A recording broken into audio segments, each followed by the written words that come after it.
I'm Catherine Bleish, born in Bean. You know me as Caterina. The Mexicans can't say TH, and neither can my Italian family. They say Catherine, so don't call me Caterina.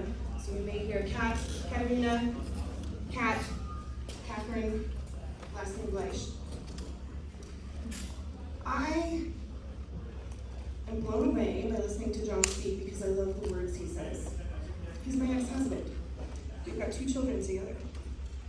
And we started a family based on all the things he talked about. All of them. They're beautiful words.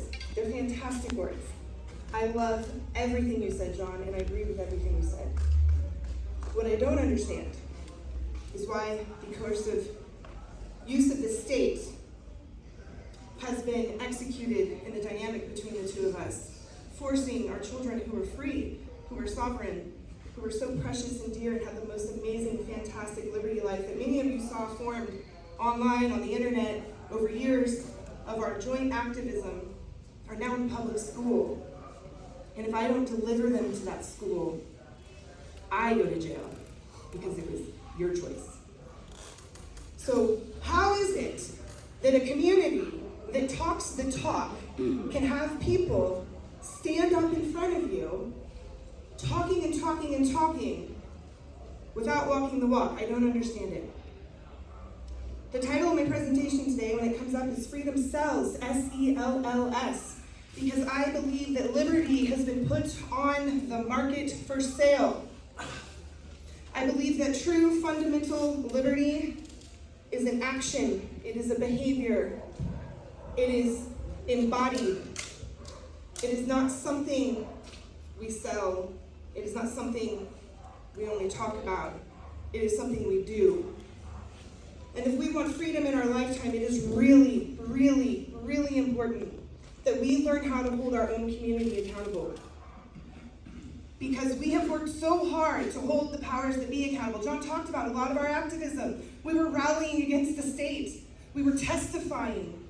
We were marching on the streets. We were rallying for the Republic. Ron Paul's Rally for the Republic. Do you remember that? And what happened?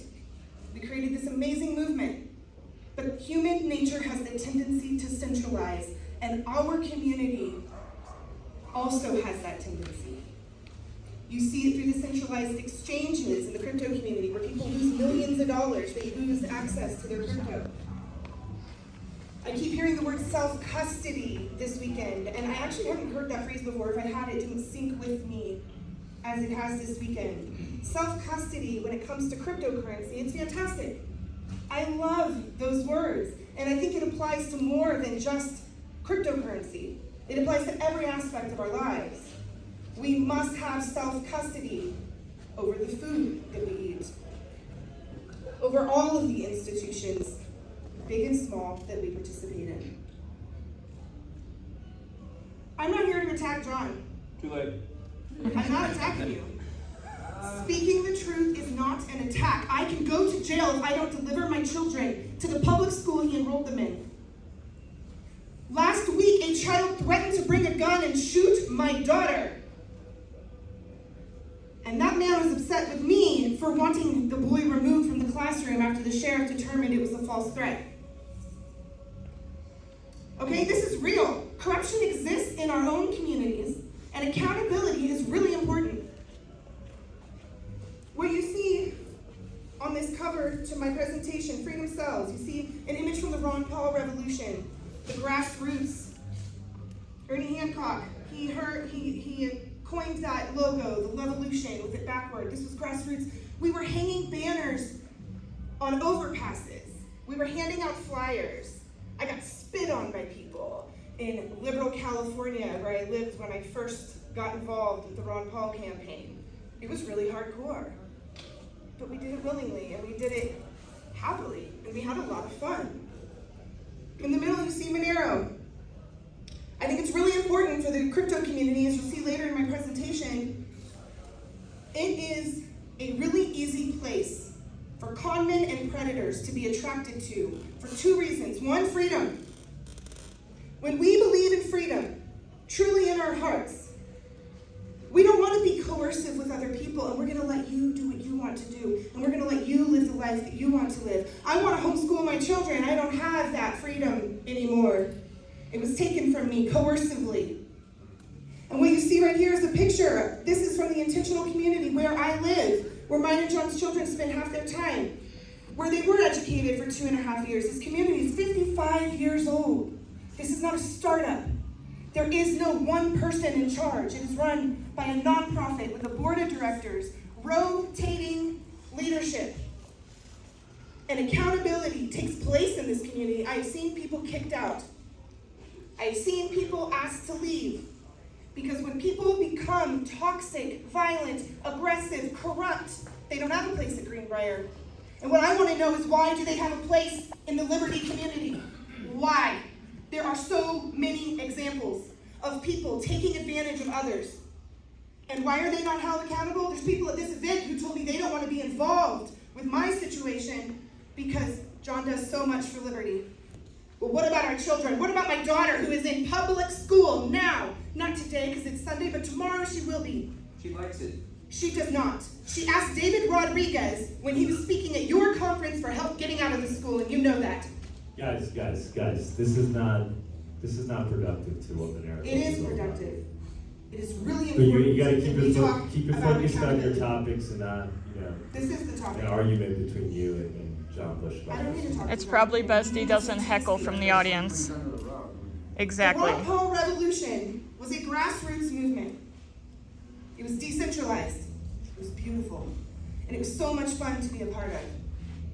And then something fascinating happened. It started to centralize. The Rally for the Republic, Campaign for Liberty. There was a push for all of our individual communities to become part of one greater one. Resources were funneled to the top. Look, I don't think Ron Paul's a corrupt man. I think he is pure of heart. And I think he was walking the walk and doing the right thing. But our movement, our humanity, we have a tendency to centralize. We have a tendency to look up for leadership. It is easier to follow somebody than to pave your own way. It was easier to fall under the banner of Campaign for Liberty than to create your own organization. Our organization, the Liberty Restoration Project, it received extreme pressure to convert to Campaign for Liberty. Don't use your own brand, don't do your own thing, don't walk your own walk, do it our way. And we didn't. And you know what? That organization was disbanded when it started to behave in corrupt ways. I moved down to Texas. Somebody took over who tried to use the Liberty Restoration Project for their own libertarian political party agenda. We are small L libertarians, the philosophy of liberty, not capital L libertarians, the political party. When they started trying to use the Liberty Restoration Project for political purposes, it was disbanded. We don't need to keep these organizations around forever. There's this author, Scott Crow. He wrote a book called Black Flags and Windmills, and he gave a talk at Brave New Books that I thought was fantastic. He said, activist organizations need only exist as long as their purpose has not been fulfilled. And once they've done their job, it's time to go do something else. That is when institutionalization and centralization starts to creep into activist communities. The Ron Paul Revolution was about trying to change things politically. These are the delegates at the Republican National Convention. We were elected from all over the United States, and we traveled to the Republican National Convention to try and get Ron Paul on the ballot. Come to find out, we were extras on a TV set. The whole thing was rigged. My heart was broken. I was devastated. And I went to the Porcupine Freedom Festival in New Hampshire, and I started hearing the words minarchy and anarchy. Minarchy, anarchy, what is this? What is this? Anarchy is a philosophy that involves letting people live their lives with no centralized rulers.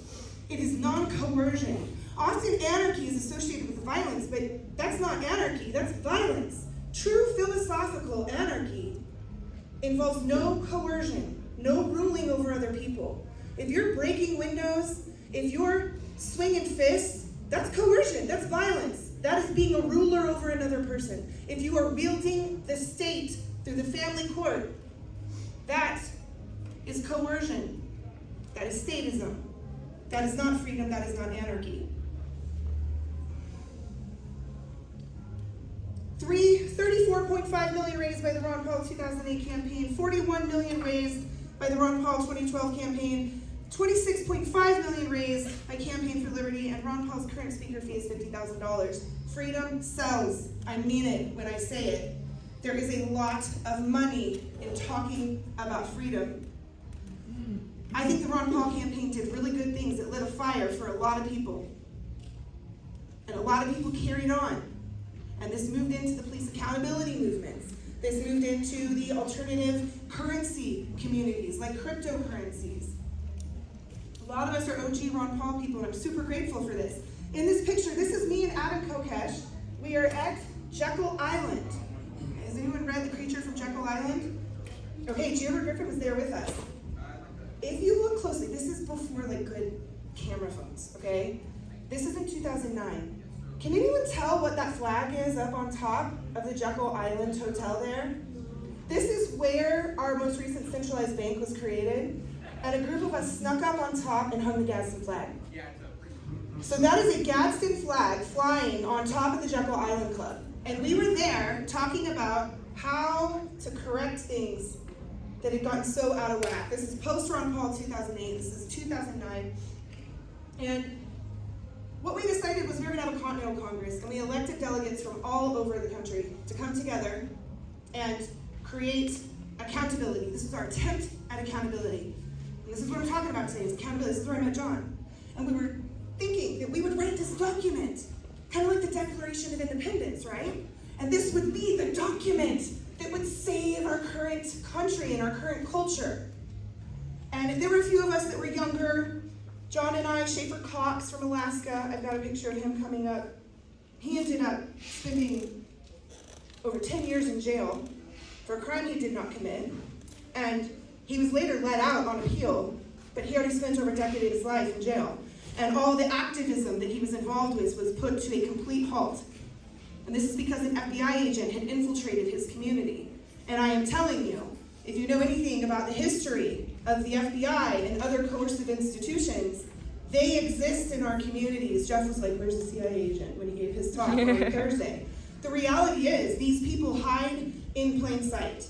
And to me, if you are causing disruption, okay, any type of disruption, whether it be social, emotional, financial, legal, it doesn't matter to me if you are actually a paid provocateur, if you are an informant for the FBI, or if you're just a jerk. The consequences are the same. It is disruptive, and these people should be held accountable.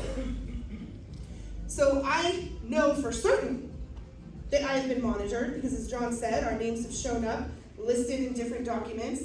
An article came out the day I moved to Greenbrier Intentional Community. My face was on the front cover of the Austin Chronicle because 10 years earlier, a police officer had put my name in a database, illegally, unlawfully. Never found a lawyer to see if I had any recourse for that, have no idea. But the reality is, we have been and will continue to be monitored. We obtained documents that listed the names of organizations that were being monitored.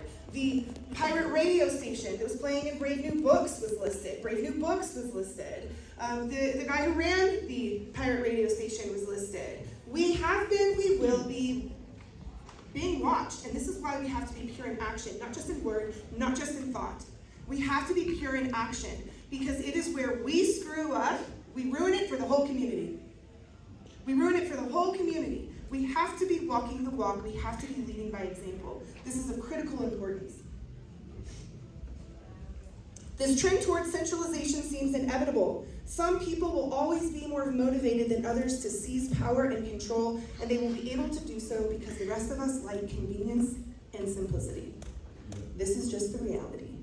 So even those of us here in this room who want a decentralized society, who want a world that doesn't have coercion, we have a tendency toward this. We turn to these institutions to resolve conflict between one another, and we should not. It's not the right thing to do. And so my question is, if we're talking about building these parallel communities and these parallel societies, and we've got solutions for money, and we've got solutions for food, what's the solution for conflict resolution? Because in my experience, when there are predatory people, it ends up being the state who holds them accountable. Look at Mt. Gox. Look at all of these examples. Who holds them accountable? It's the state. Look at the women in the liberty community who've had to get restraining orders because they're not safe in their homes. It's not the libertarian men standing up for them. They say, I don't want to be involved, none of my business. What happens behind closed doors is not my business. I don't want to know. I don't want to see it. I don't want to hear it. So who gets involved? The state. So what is the solution? I don't claim to have it. But it's definitely not sticking our heads in the sand and ignoring the problem because someone speaks about liberty. Community accountability is of utmost importance. If we expect the institutions that exist to be held accountable, to change, to function differently, and we're trying to opt out, but we can't behave differently because we need the state to hold ourselves accountable, how can we even talk about freedom and liberty in our lifetime? And what example are we setting for the children?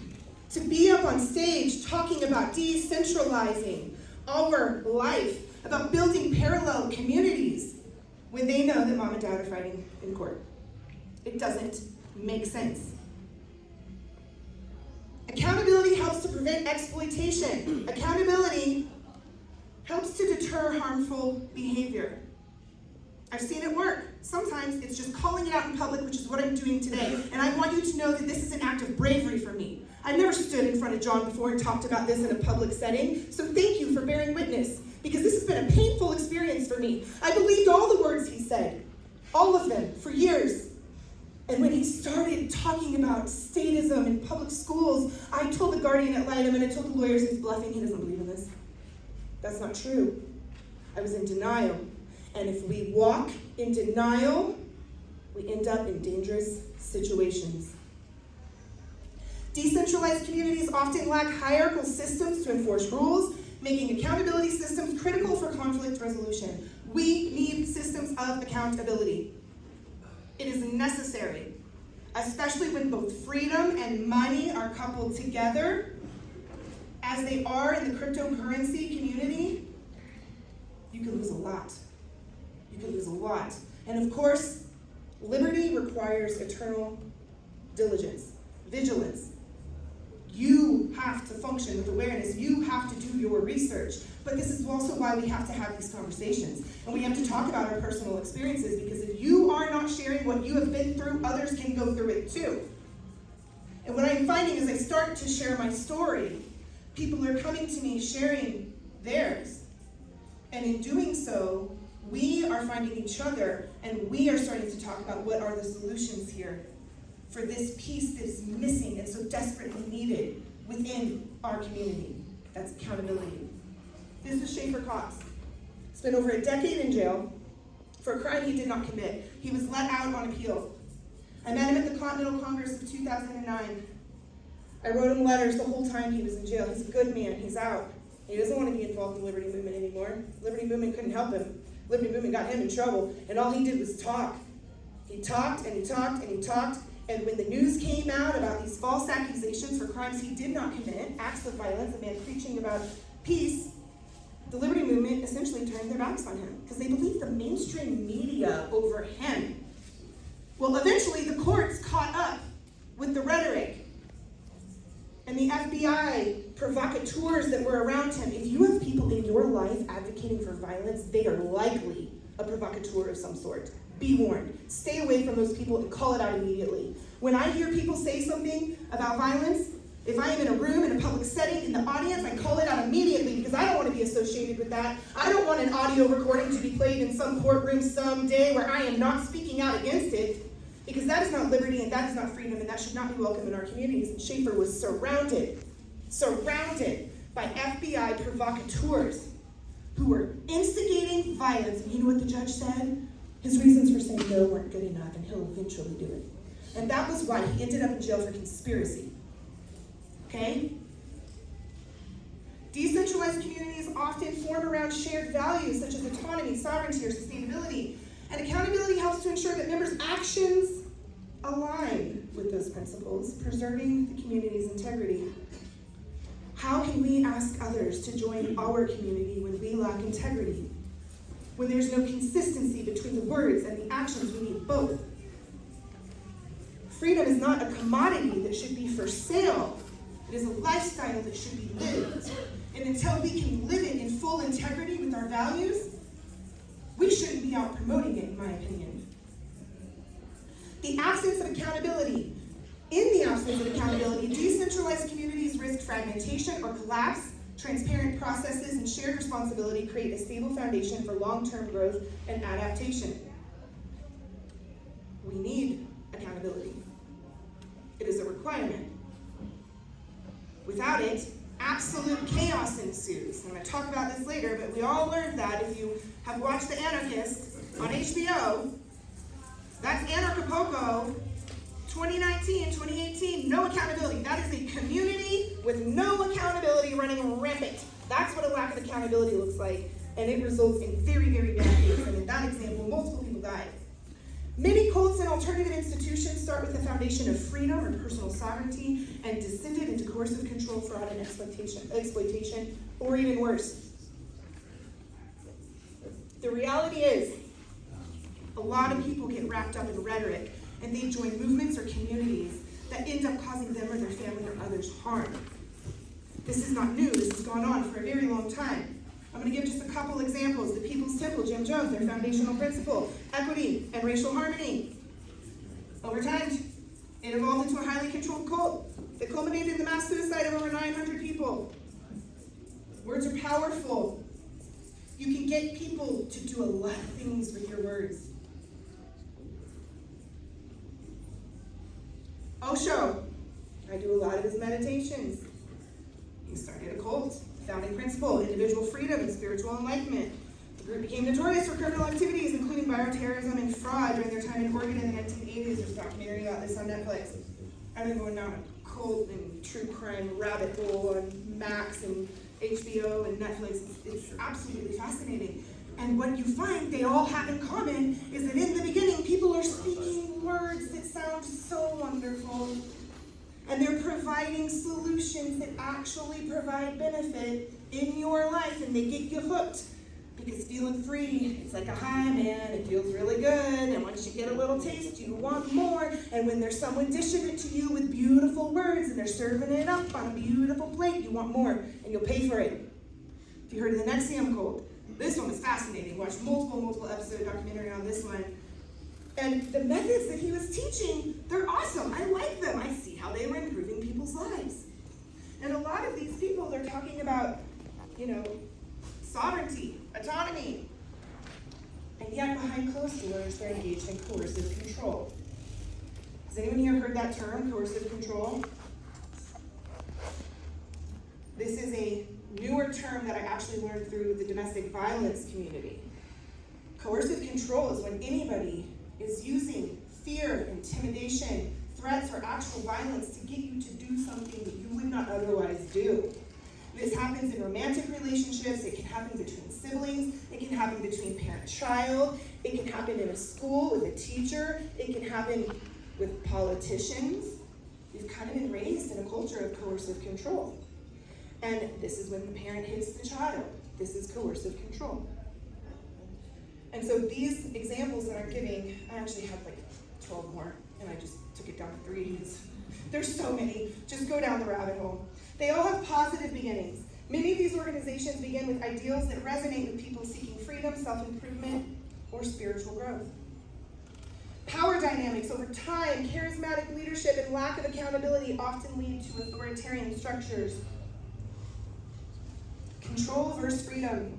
Despite their origins in freedom or sovereignty, these groups often impose rigid controls on members, contradicting their founding principles. Freedom and crypto communities are vulnerable to corruption. I said I was going to go over this. There's multiple reasons for this. 1, charismatic leadership. Visionary figures. Crypto and freedom communities often rally around charismatic individuals who articulate compelling visions of decentralization, liberty, or financial independence. And sometimes we become over-reliant. This admiration can lead to an over-reliance on these figures, allowing them to gain a disproportionate influence and control, even in decentralized systems. Words are powerful. Words are powerful. A lack of oversight. Decentralized structures. Well, decentralization is a strength, and I really believe it is.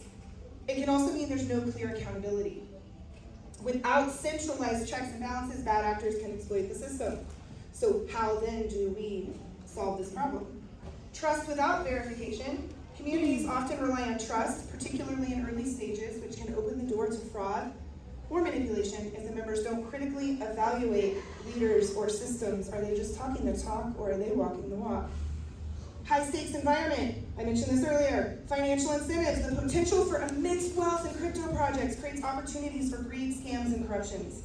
And ideological zeal. Freedom movements are often driven by strong emotions and values which can be manipulated by charisma for personal gain or to consolidate power. Complexity and knowledge gaps. I know I'm affected by this. Technical barriers. Many members of the community lack deep technical knowledge about blockchain or the systems they're engaging with. This creates dependency on experts who may exploit their position. I really struggled to set up my first Bitcoin wallet. John mentioned he wasn't into crypto at the time. This was 2011. I was pregnant, headed to PorkFest. Bitcoin was worth $3. I was like, I'm setting up a wallet, I'm gonna do it.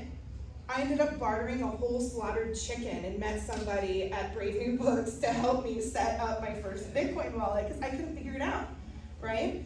And so this is a big one for me. And it may be a thing for a lot of women, also some men, but for me, wrapping my brain around the complexity, it's really, really difficult. And of course, misinformation, complex systems, and jargon can obscure unethical practices, making it easier for bad actors to operate unnoticed. What was that exchange that went down in Canada? It has the weird Q name. Quadriga. I mean, this is just an example of that. They tried to trace where the money was. It was supposed to be in the exchange, and he had run it through all of these, mixing services, and they never could find the money. And people didn't know what they were engaging with. They didn't know that they were putting their money essentially in someone else's pocket. And he was playing with that money. He was gambling with that money. He was betting on shorts. Groupthink and echo chambers. I have witnessed this myself.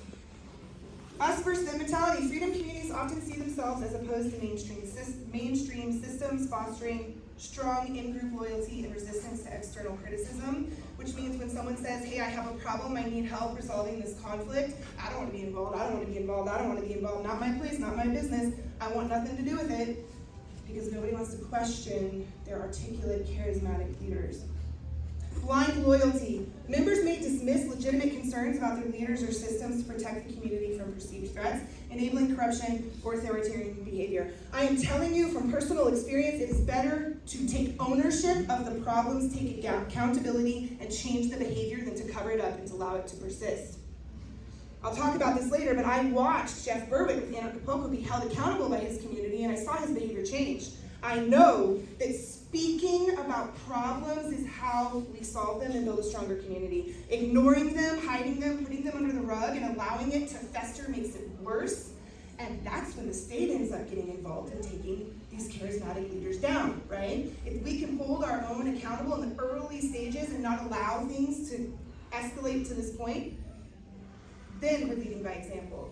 Then we can ask people to join the Liberty community in full faith that we can hold ourselves accountable and we don't need the state to do it. Lack of regulation, freedom from state oversight. Well, freedom from government control is a core principle. It also means there's little recourse for addressing corruption, fraud, or abuse. Community-driven governance can struggle to address wrongdoing, especially if influential figures dominate decision-making processes. At Greenbrier, decisions are made as a group. Opportunistic entrants, bad actors, they're attracted to this. They'll come into it. I'm not saying that anyone I've mentioned is a deliberate bad actor. I think a lot of people, which I've mentioned, are hurt people. They don't always do it on purpose. Emotional investment, hope and idealism, mentioned that a little bit earlier. So, my personal experience with lack of accountability in our communities, I've already mentioned some. Here's the big one, Frios. Oh my gosh, this guy took so much money. I was down there in Miami when he was taking donor money. He was trying to start this, I don't know, it was internet on a card, so you could surf the internet and trade cryptocurrencies on an SD card without it being established into the computer system. And he misappropriated all of it. Bob Scamley. Helicopters and Bob Scamley. Sushi. And in the end, there was no accountability. He died. There was no accountability. I had a stalker, Ron Paul 2008. Some of the community tried to help me. Some of them thought I shouldn't be speaking about it. And in the end, He got convicted of raping another woman, not me. Theft, I have a personal example of a fundraiser I was working with, made a personal wallet instead of sending it into the organizational wallet, still at large, has the crypto. Con artist, sells freedom while actively legally oppressing his ex-wife and children. I already mentioned that one. Abusive men in general. Employees and women report violence, anger, misappropriation, and the community turns a blind eye. There is a guy who ran for president in the Libertarian Party who just caused a miscarriage in his girlfriend through physical abuse. And this person had been outed over and over and over and over and over and over by women, and people still gave him money. I mentioned this earlier. The Anarchists on HBO. That is a community without accountability. This is what it looks like. This is what it looks like. Watch the series. It's on Max. When accountability works, here's how I've seen it work. The radical transformation of Jeff Berwick.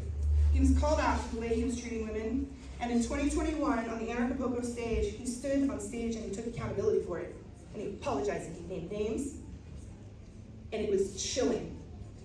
People were crying, and his behavior changed, and I've never heard a complaint of him doing something like that before. And you can see the transformation in his appearance. He looks different because he's healed himself.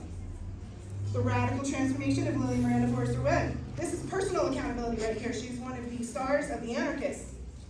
And after going through that experience, she decided to take radical personal responsibility for her life. And again, you can see it in her appearance. You can see how she carries herself in the world. It's incredible. Monerotopia, violence, embezzlement, misappropriation. Offenders were banned from the community. Accountability works. Monerotopia has no drama now, you guys. It is awesome. What you see in the Anarchists is not what happens now.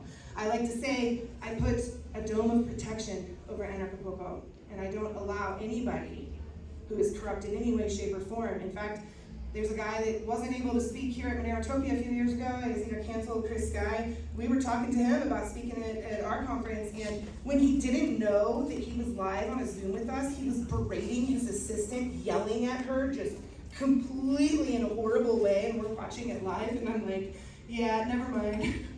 We're not interested, thanks. You know, like, no, it's a no, it's a no. If you treat people poorly, I'm not giving you a platform. And I think that that needs to be the standard in our community. So to summarize, here's the things that we can do as decentralized communities to create accountability. We need to create clear shared values and goals through mission and vision statements. My master's degree is in nonprofit management, and I specialize in creating strategic plans. This works. When you have a strong, clear mission and vision, you always have something to go back to. At Greenbrier, when things get out of alignment, we bring it back to the mission and the vision, the children. Is it serving the children? Is it serving the homeschool work that we do? Encourage consensus in decision making. Greenbrier, all decisions are consensus. There's no one leader, no authoritarian, no one coming in and pushing their ideals. We make decisions as a group. Transparent practices, including a clear record of decision making and votes. If there is one person or a small group of people making decisions and you don't know why they made those decisions or how they made those decisions, there's a lack of transparency, I advise you to not participate in that organization. Accessible information. Make financial reports, business practices, and meeting minutes available to all members of the community. Greenbrier is a 501c3. We have all of our reporting available to anybody who wants to see it. This works well. Use decentralized technology. Blockchain can track and document votes. This is where this transparency of Bitcoin can come in handy, right? We're not trying to have a peer-to-peer transaction that we want private. We can vote on blockchain and let it stand as a record that is uneditable. Foster distributed leadership, such as rotating roles. Don't have the same people in charge all the time, and don't have just one or two. Have a group, have a committee, and let it rotate through. Create accountability mechanisms like peer evaluation and self-enforcing contracts.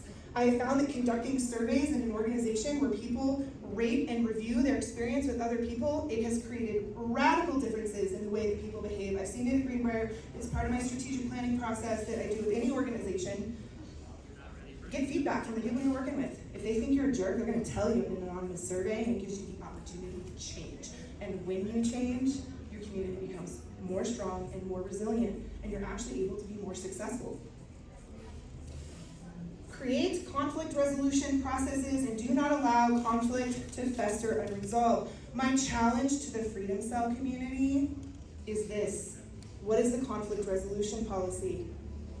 I asked John to create a co-parenting freedom cell and was denied. The state is what we referred to. So what is the solution? What is the solution for conflict resolution outside of the state? Build a reputation system. Don't do community with people who have a poor track record.